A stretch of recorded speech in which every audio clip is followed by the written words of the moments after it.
This time on episode 281 of Legends of S.H.I.E.L.D., we discuss Runaways, Season 1, Episode 10, Hostile, and weekly Marvel news.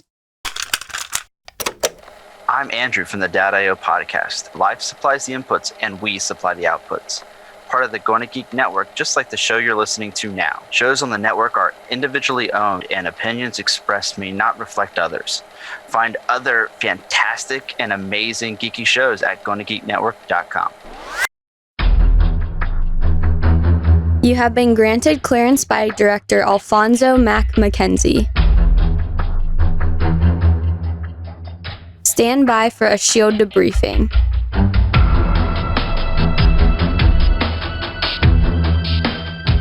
All information to be discussed here is classified and may only be discussed among agents granted clearance by the S.H.I.E.L.D. director. Now it's time for your scheduled debriefing. I'm Director SP. And I'm Agent Michelle.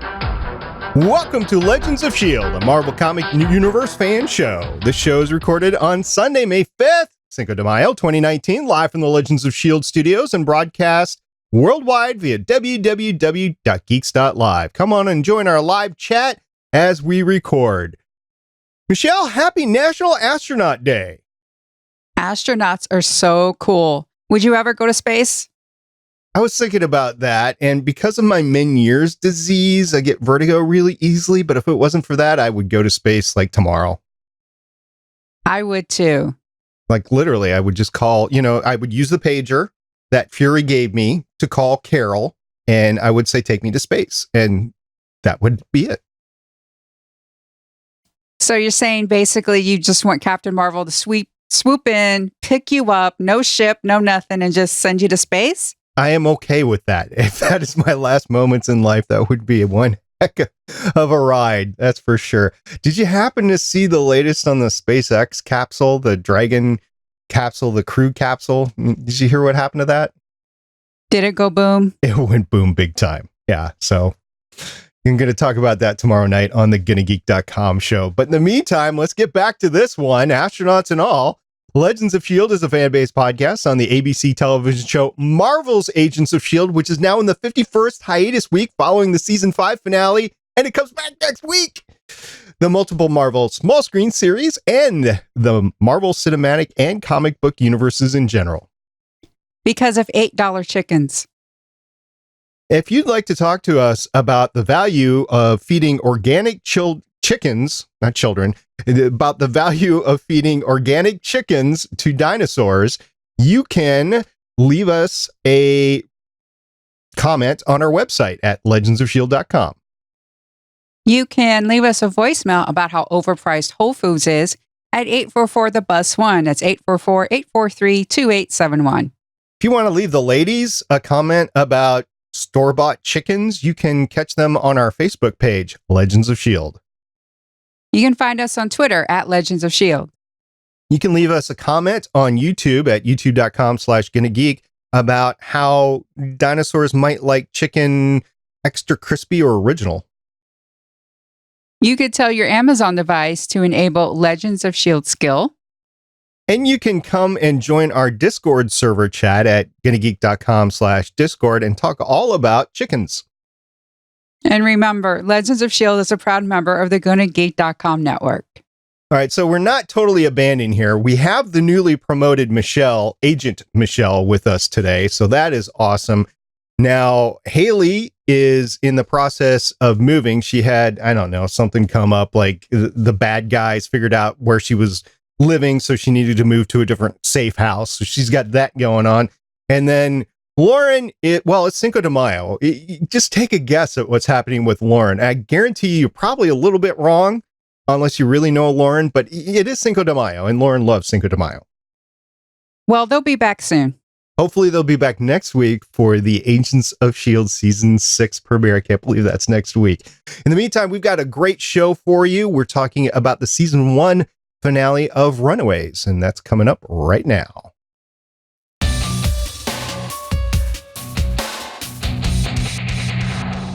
We're talking about the Runaways Season 1, Episode 10, Hostile. It aired on Hulu January 9th, 2018. We're almost just a year behind, which is pretty good in Legends of S.H.I.E.L.D. terms. It was directed by a man who's very familiar to us on Legends of S.H.I.E.L.D. His name is Marc Jobst. He has 28 directing credits, which started in the year 2000. He had 5 episodes of Casualty, 2 episodes of Criminal Justice, 2 episodes of Upstairs, Downstairs, 1 episode of Hannibal, which is somebody's favorite show, not mine, 1 episode of Black Sails, 1 episode of The Punisher, which we just finished season 1 of that a little while ago, 1 episode of The Runaways, that would be this episode, 2 episodes of Luke Cage, 2 episodes of Daredevil, and 2 episodes of Berlin Station. Michelle, who wrote this episode of The Runaways? This episode was written by Quinton Peeples, has 17 writing credits starting in 1993, including 3 episodes of Flash Forward, 1 of The Last Ship, 4 of Unforgettable, 2 Iron Fist, 1 Inhumans, and 4 episodes of Runaways. And Runaways is based on the Marvel Comics by Brian K. Vaughan and Adrian Alphona. Hostile is the name of the episode, and we often equate the name of the episode to the theme of the episode, so we're just going to turn to Michelle and see what she thinks about the theme being the title for this one. Yeah, there's a lot of hostility in this one. We have the fight at the beginning with the kids versus the parents.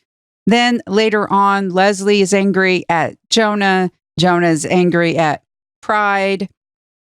And then eventually they get the world hostile towards them by claiming the kids not only kidnapped Molly, but also killed Destiny, who is the runaway from the beginning of the season. That was a low blow. I did not see that one coming. I saw that on the TV screen on the episode and was like, what? Oh my gosh. They're now fugitives. And they didn't do it. They didn't do it at all. And I'm like, oh my gosh, who? Then my mind raced to who actually did it. And we don't know. That's the cliffhanger here. You don't know who sold the kids down. Now, Jeffrey said at one point in time that I'm not going to do this because then they're not going to call us at all. So I don't think it's Jeffrey or either of the Wilders, really. And then your mind starts wondering. It's like, who is it? Could it be Frank? Could it be Jonah? Could it be Leslie? Could it be Vaughn acting on either Leslie's behalf or Jonah's behalf? Because you don't know where Jonah's his loyalties lie at the end of this. You don't know exactly where Frank's loyalties lie. I mean, he's kind of aligned with Jonah because he's around Jonah, but you don't know if he's like just planning himself there. I have no. Wow, this was a great season finale, Michelle. Now, you're watching this the second time through. Did you pick up anything more? Well, it's been a while since I have watched this. But the importance of the 2 women who are the part of the Church of Gomorrah that you see at the beginning of the season, who pick up runaways, who, like, oh, you'll get a warm meal and a shower and all of that. I remember now, basically, they're like the enforcers. And just like you have to keep your eye on Vaughn, I completely forgot how you have to keep your eye on them as well, because they do come back next season. So I did forget, watching this again, I'm like, oh my goodness, you don't hardly see them, but they are very integral into how the church runs. So that I picked up on that this time. That was. Yeah. Right. So I think their names are Francis and Aura, A-U-R-A. So I'm not sure if that's Aura or Aurora. It's not Aurora. It's got to be Aura. And I just caught that the second watch too. I actually watched this a couple of times. I was gone this past week and took my Roku stick with me. And one night I just wanted something to watch and I put it on and I'm like, oh my gosh. So I really wanted to see this as well, but we had the whole Avengers Endgame thing last week. And then I watched it again today in preparation for this podcast, and I did catch their names.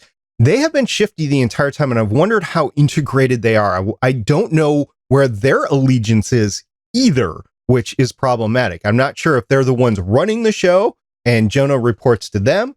I don't know if they report to Jonah. I don't know if they're running security or they're just called security. I have no idea. And I don't know if they allowed Carolina to escape. And I don't know who did. Somebody allowed Carolina to escape. Vaughn made it happen, but I don't know who was pulling the strings to make that happen. So Leslie has basically, the way Jonah attacked Carolina at the beginning of the episode and basically took her to the 2001 room and said, I want to be alone with my daughter. You can leave now. Leslie finally breaks from her lifelong brainwashing, and it is lifelong, and is standing up to Jonah and is going against her. She's the one that gets Vaughn to help Chase and Molly get Carolina out. The two women are on Jonah's side as the enforcers, because when they were running out, they're the ones that called security because they realized that this isn't right. Because Jonah's stepping up and taking control of the church. If you remember that scene when the Wilders come to talk to Jonah and all that church security comes because they're recognizing Jonah as the leader of the church. That takes me back a second as well. Was Jonah Frank? Like Leslie's dad? I mean, because we saw the picture of Leslie with somebody. Was that, I mean, is Jonah the guy that created the church to begin with? Okay, since you're putting this together, yes, Jonah is the one that guides Leslie's father into the founding of the church. Okay, so David is his name, not Frank, and he guides David, but he wasn't David? No. Okay, Jonah is not Leslie's father. Jonah is Jonah. If remember when Chase puts on the X-ray goggles, he's this being of light. Yeah. And the church talks about an angel of light and beings of light. That is Jonah. So Jonah with David creates the church. Leslie was brainwashed and was conditioned to become Jonah's mate, basically, in order to bring about Carolina. Okay, so the fact that Leslie has powers has nothing to do with Jonah. Leslie doesn't have powers. I thought Leslie can turn luminescent. No, that's Carolina. Okay, so I got that whole scene in Frank's head wrong when he was catching Leslie and Jonah together. Jonah's the one that emits the light. So when Leslie went to Jonah's bedroom, that's the 2001 room, earlier in the season, and you saw that light's coming from Jonah. Okay. Leslie's just a regular human, has a regular human mother. All right. I thought that Leslie had powers, but I guess not. So Carolina has powers, though, because Jonah's her father. Correct. Okay. Which, I don't know. Oh, man, what Jonah does to Carolina at the beginning, great standoff between the two groups. And Jonah, just because the kids, I was thinking about this, they just don't realize what their powers are, and they don't realize what Jonah's powers are.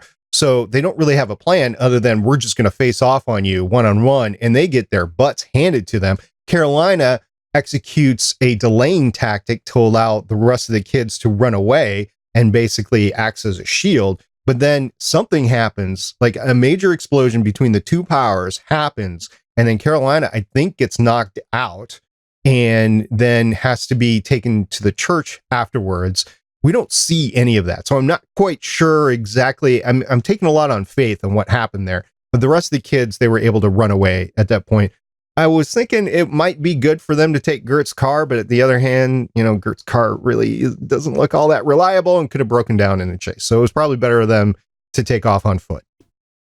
Well, when Jonah and Carolina faced off and their energies kind of created that weird, black hole, and when they overpowered each other, they created an EMP pulse. And that's why her car wouldn't work. They couldn't have taken the car anyway. Got it. And you're right. Carolina does get knocked out, and that's why she has to, recover. And Jonah comments on her healing abilities kicking in. just weird that he would do that to Carolina because he is her father. And the fact that he didn't care about her enough that he did that was really bad. Yes, and more of that comes about on season 2. I don't want to. I mean, I know season 2 is technically out of the spoiler range, but you have not seen it, SP, and I do not want to spoil it for you. Oh, thank you very much. I appreciate that. I think I'm safe in having to avoid them at this point in time, but I could just happen to run into them.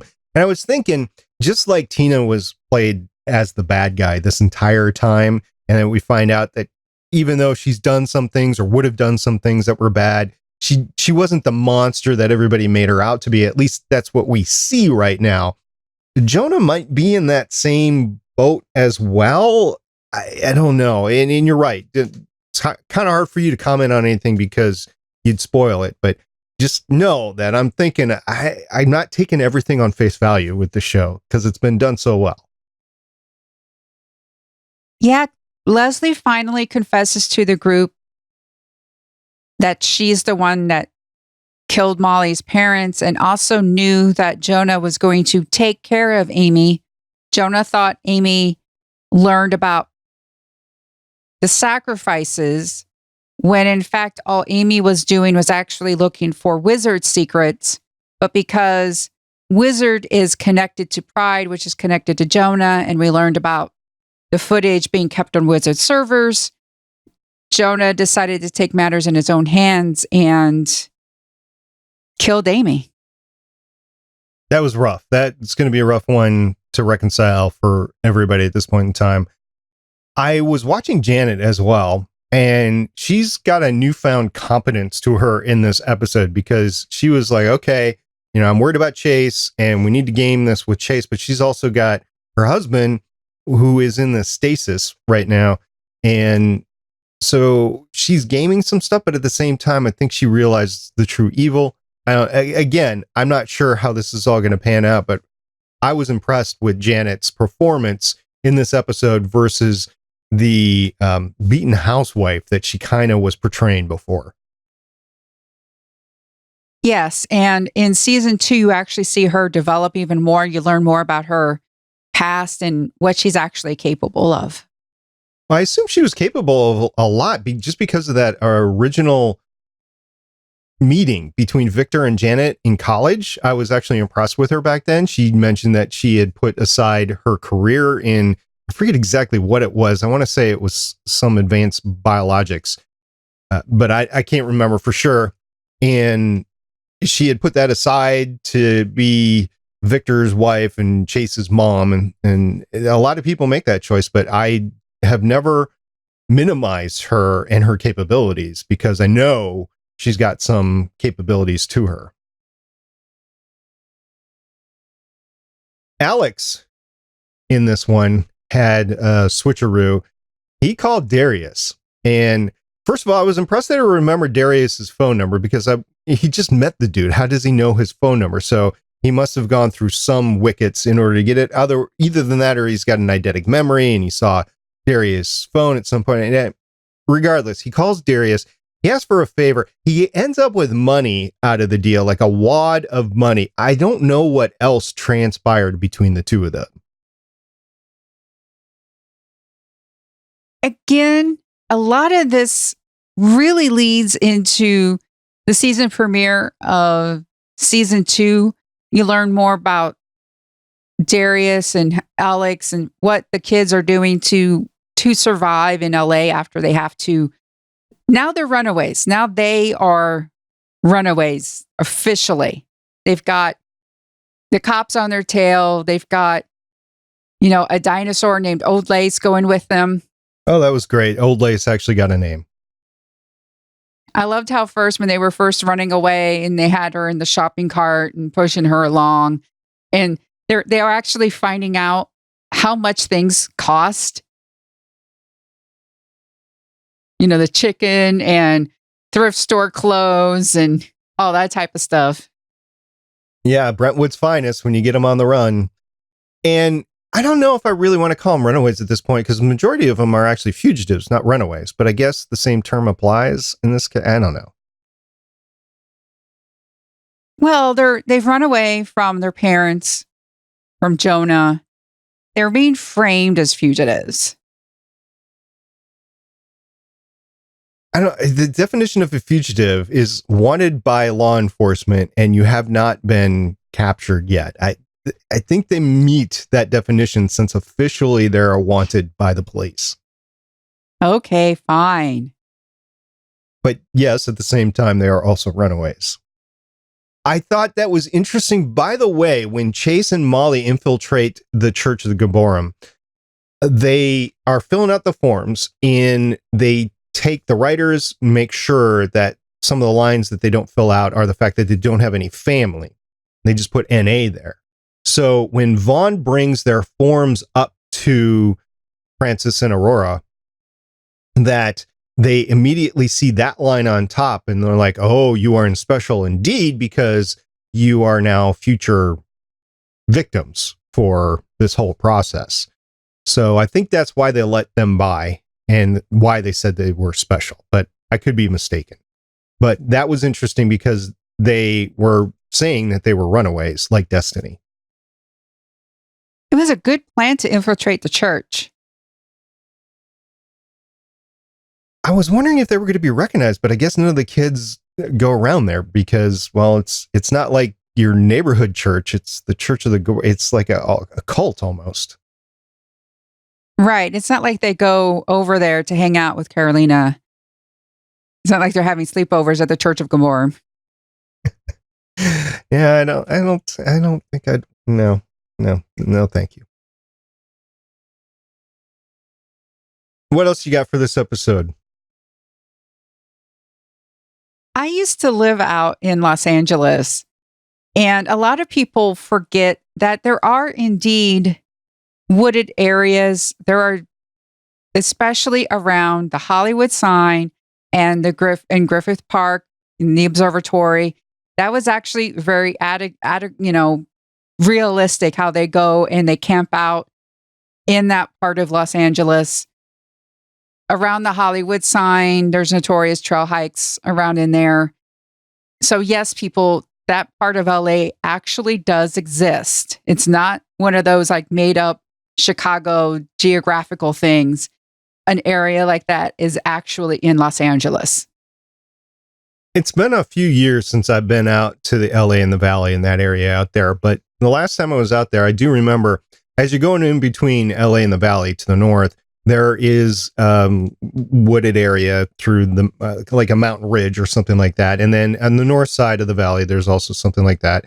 And then also to the east, there's this sort of wooded area. So yeah, I agree with you. And it just boggles your mind, especially since like 405. I hate 405. I-405. If there is one freeway that I would be happy never to drive on again in my entire life, it would be I-405. Because that place just sucks.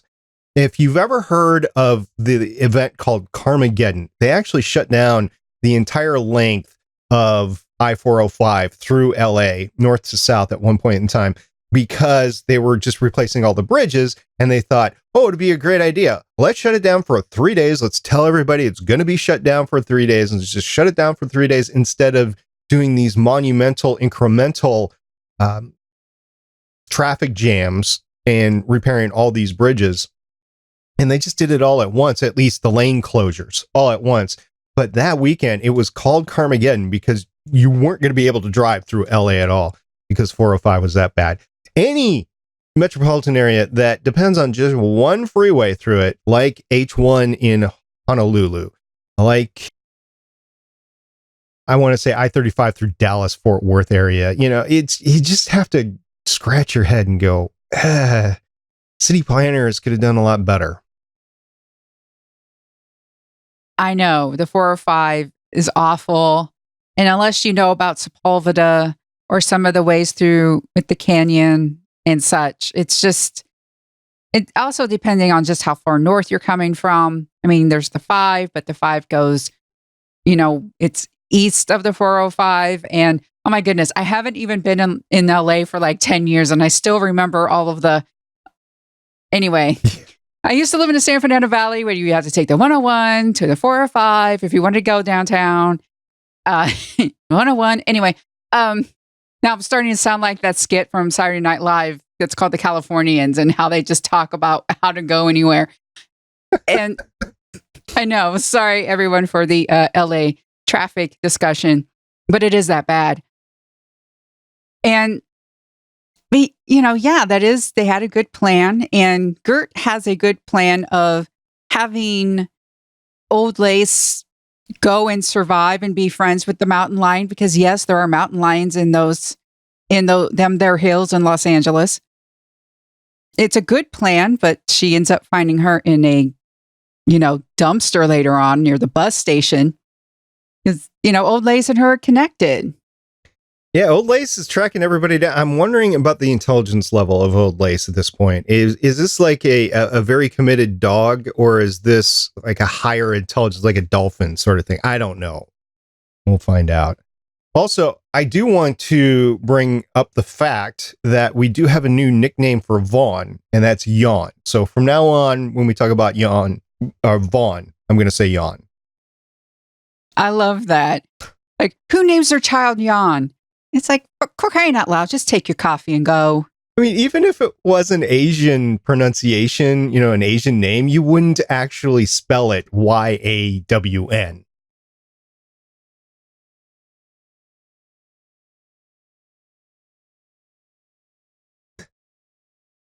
Six shots of espresso. That would kill most people. I know.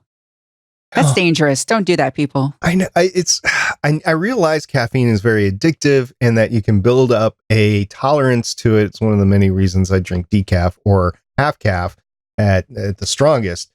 But 6 shots of espresso, that's half a pot at least, if not a full pot of coffee at once.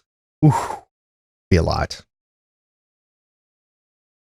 All right. I'm looking forward to season 2. I have no idea when we're going to cover season 2 because we've got Legion, which is coming out next month. Next week, we start Agents of S.H.I.E.L.D. I don't know when season 7 of Agents of S.H.I.E.L.D. rolls in. Plus, we've got the movies coming up. Remember, we've got the X-Men movie. We've got Spider-Man to talk about. So a lot of stuff is going on in Legends of S.H.I.E.L.D.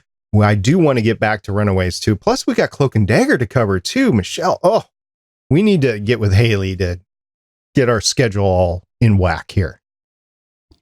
Well, I have the schedule going and I have a little list of all the possible shows we could cover, and it keeps getting longer. We know there's more the Netflix things, but they're canceled and they're dark, which is one of the reasons why we wanted to do Runaways, something that wasn't as intensive like The Punisher. I'd be fine going back to Jessica Jones at some point too. The only reason I would want to do, and we got to talk about this offline, but just for our audience, the only reason why I would want to do Legion is because we're current on Legion, and Legion starts, we'd be picking up Legion mostly on time. It'd be in the off weeks of Agents of S.H.I.E.L.D., but we could pick that up. I don't know. Like I said, we'll have to talk to everybody, and I need to get into that document that Michelle has, and we'll just see what's next. If you had a choice, though, Michelle, I'm going to put you on the spot here. You had a choice. Other than Agents of S.H.I.E.L.D., which we are definitely covering, you don't have a choice on that. What would you want to cover next? Well, we are current on Legion, and Legion Season 3 is the last one. So it would be kind of nice to do that one. Like I said, so we could have our therapy session, because that's what our podcast on Legion ends up becoming, explanations of the time-space continuum and a therapy session. Yeah. And then I'm not interested in covering The Gifted, which has been canceled now after 2 seasons, although they might still be picked up by somebody, but I don't know. I doubt it. So yeah, Legion, and then maybe next season of Runaways, or maybe the first season of Cloak and Dagger. I don't know. Well, we'll have to come to it when we have an open week, which I don't think we're going to have an open week until like July at this point. So, audience, if you have a preference, I know a couple of you have a preference on Cloak and Dagger, but if you have a preference on what we want to talk about next, we will take your insights into consideration. Michelle, any last words on season 1 of The Runaways? I really like how they built up the parents and the kids. So this way we could actually see how complicated the situation is, how intricate Jonah's plan has been over 20 years. And we got great character moments.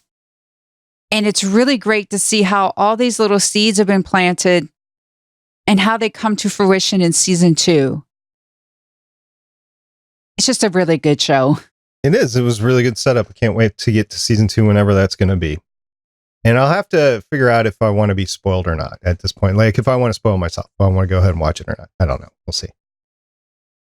All right. So we will be covering Agents of S.H.I.E.L.D. season 6, episode 1 next week in the 52nd hiatus week, which I guess by definition, it's no longer a hiatus, but that's exactly 1 year to the week, not to the day, but 1 year since we had a Agents of S.H.I.E.L.D. episode on Legends of S.H.I.E.L.D. I cannot wait.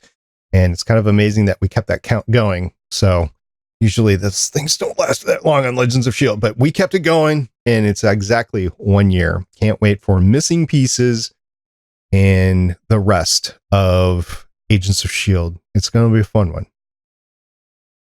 In the meantime, let's get on to some news.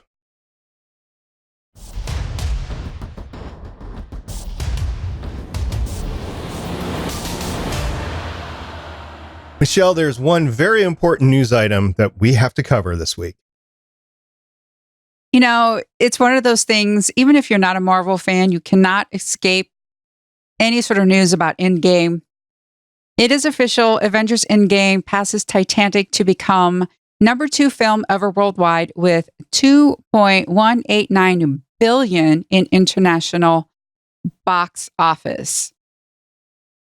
So the same goes for overseas, where Endgame is also now number 2 with a running total of $1.569 billion. That's after grossing a further $282.2 million at the international box office in the sophomore session. Both globally and offshore, Endgame is still led by only Avatar. Earlier noted that Endgame was on its way to passing $2 billion globally through Saturday, becoming only the 5th movie ever to hit that lofty benchmark and Disney's 3rd. The 22nd MCU pick is now the fastest ever to the milestone in just 11 days. Avatar, the previous record holder, did it in 47. With the Sunday estimates, there is now about $459 million separating Endgame from Avatar overseas and roughly $600 million worldwide. 11 days, not even 2 weeks. Yeah, it broached it on Saturday, which is just amazing. Okay, so there are further numbers here, and I went into Box Office Mojo to look into that. The MCU has been 22 movies long, and that doesn't include the Spider-Man Homecoming movie. They're number 4th right now, domestic, with $619.7 million. The Marvel's The Avengers, the first one at $623.3 million. Number 2, Avengers Infinity War, which is the previous movie here, at $678.8 million. And number 1 is Black Panther at $700 million. I got to believe that in the span of the next week, Endgame is going to go above Black Panther. But I don't know, it might be close because you don't know what the tail off after 2 weeks, after all the spoilers come out. I don't know what the tail off is going to be this next week. So that's domestic. That's within the Marvel Cinematic Universe. Now let's look at total domestic grosses. It is the number 2 worldwide movie. Now domestic, it's number 9 at $619.7 million.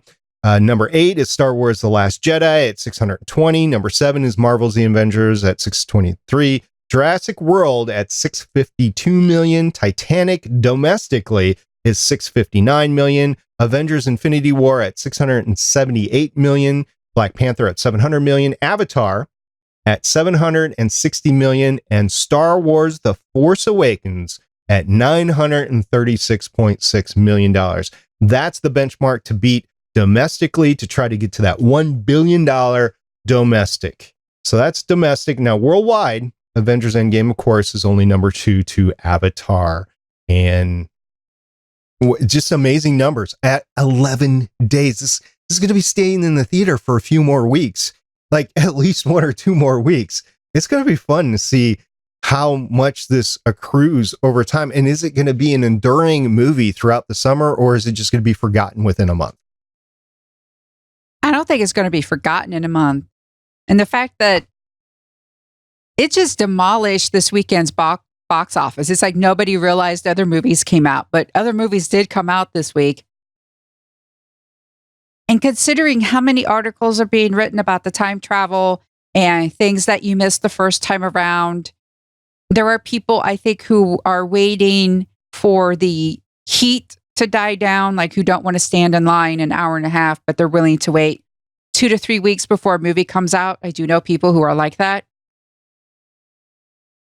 And then Spider-Man's going to be coming out, and then I think people are going to be talking about how Spider-Man connects with Endgame because it's supposed to take place after Endgame, and how Peter and all of his friends are conveniently still the same age because they all got dusted. And you know how they come back 5 years later. People are going to be talking about that as well. So no, I don't think this movie's going to go away anytime soon. So I think this is domestic. You're talking about the weekend. These are domestic numbers for this weekend. There were 4 new movies that came out. One didn't even make $1 million. I think that's, $1 million. Number 10 is Dumbo at 1.4 million. Number 9 is Little at 1.4 million. Shazam at number 8 at 2.45 million. The Curse of La Llorona, I think it's pronounced, at 3.5 million. Breakthrough, number 6 at 3.9 million. Captain Marvel, still bringing in number 5th place at $4.2 million. I don't know how much of that was pulled from Endgame or how much of that was just sustained on its own.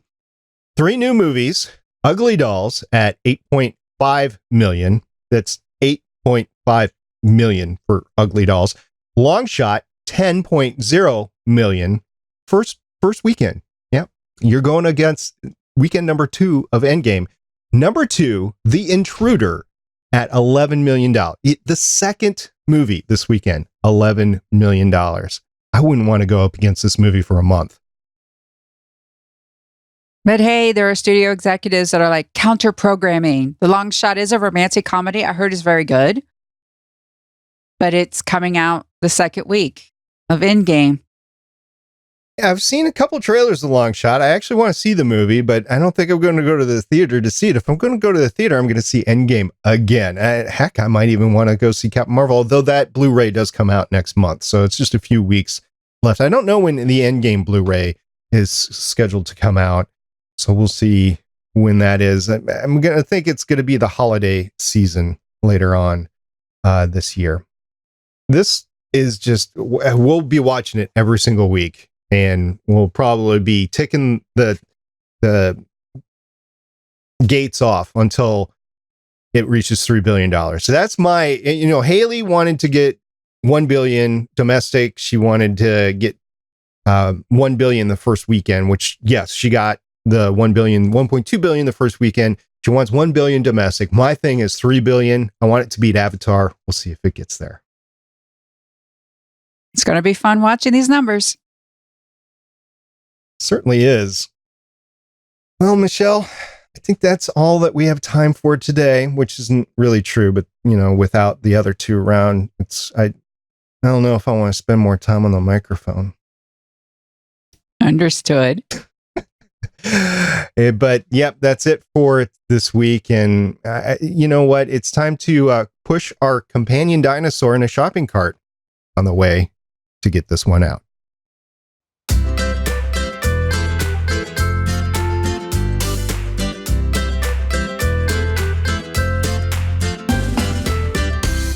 Thank you very much to all of our listeners. We really appreciate that.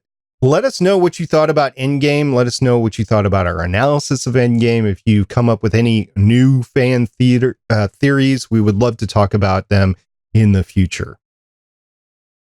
Yes, thank you for listening. Also, we really appreciate it when you interact with us. Please let us know, what would you like us to cover after S.H.I.E.L.D?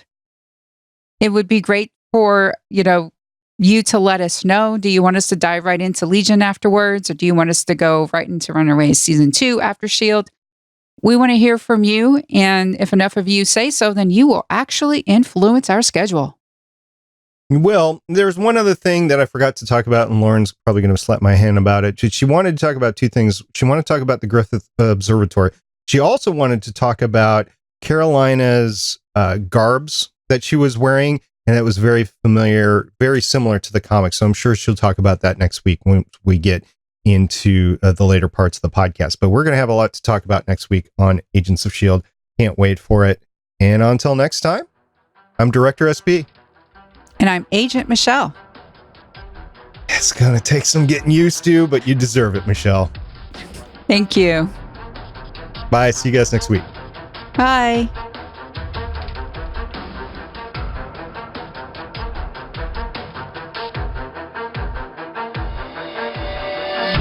Thank you for listening.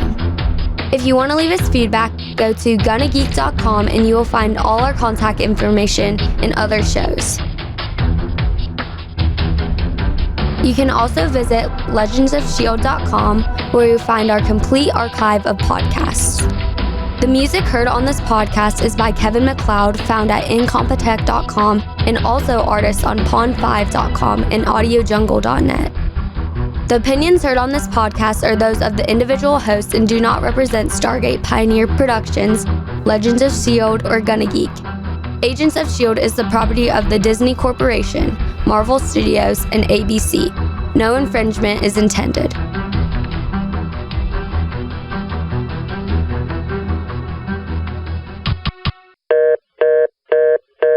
Legends of S.H.I.E.L.D. is copyright 2013 through 2019.